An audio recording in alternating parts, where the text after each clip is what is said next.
In our Counterfeit God series, we've been talking about those things in our lives that we've gotten a bit attached to, that we may have even elevated to an unhealthy level. We've realized that even some activities and practices in our lives encourage this imbalance and continue to feed the unrest and chaos of our souls.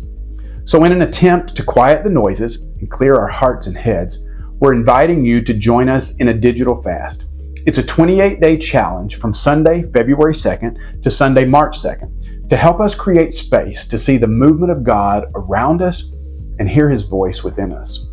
A fast is an intentional period of time when we give something up in order to receive something better.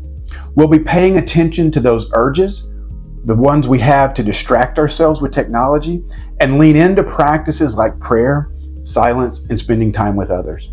Our desire is to turn down the noise so that we can create time, space, and mental and emotional clarity to listen to the voice of God.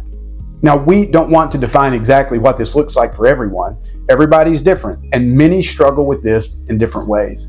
Some may have no problem with the smartphone, but streaming services and television could be a major distraction. Video games for one person aren't the same as the buzz of the unending news cycle for somebody else. But for many of us, that device that's with us 24/7 can be a major distraction. News apps, social media, online videos, shopping, and gaming can be our first choice when a moment of boredom seeps into our lives. Since this can be a problem for many, let me address the smartphone specifically. If your smartphone is an issue, make it a dumb phone for the next month. Take a look at the apps that you use and see if they're really useful. Apps like your phone, text messages, camera, and even the calculator can be very helpful at times. But are there apps that are more of a distraction? If it's a distraction, delete it. Now don't worry, you can always add it back later if you need to and feel like you need it. Now, maybe you are unsure of what you should keep and what you should get rid of. Pay attention to what's going on inside you after you use your technology. Ask yourself, did it take life from me, or did it breathe life into my soul? Did it make me more anxious, or did it help me experience the peace of Jesus? Maybe the better question we need to ask is, what do I not want to give up? What are you hoping I won't mention in this video so you won't feel guilty if you keep it? Ultimately, you've got to decide if your technology in your life is drawing you closer to or pushing you further away from God. Is it nourishing your soul, or is it contributing to your stress and anxiety? Do you know that studies have shown that a digital fast can help you sleep better? It can improve your posture, especially your neck and back tension.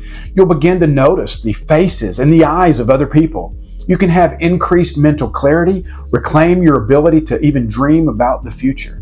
You might even start to notice the beauty in the world around you, becoming more aware of the presence of God. Doesn't that sound appealing?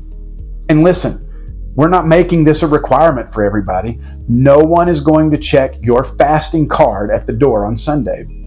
But it is an invitation to experience something you maybe not experienced in some time, if ever.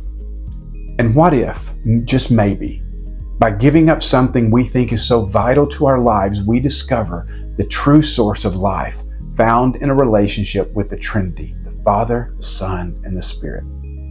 I'm including some resources you can use to help you through this, including a link to the Digital Fast Workbook that you can get from Amazon. Don't worry, I bought the Kindle version. That app is one I find very useful, not very distracting at times. But we'll also be trying to send out some encouragement along the way. Now, I realize there's a major sporting event during this fast. Does that mean you shouldn't watch the Super Bowl?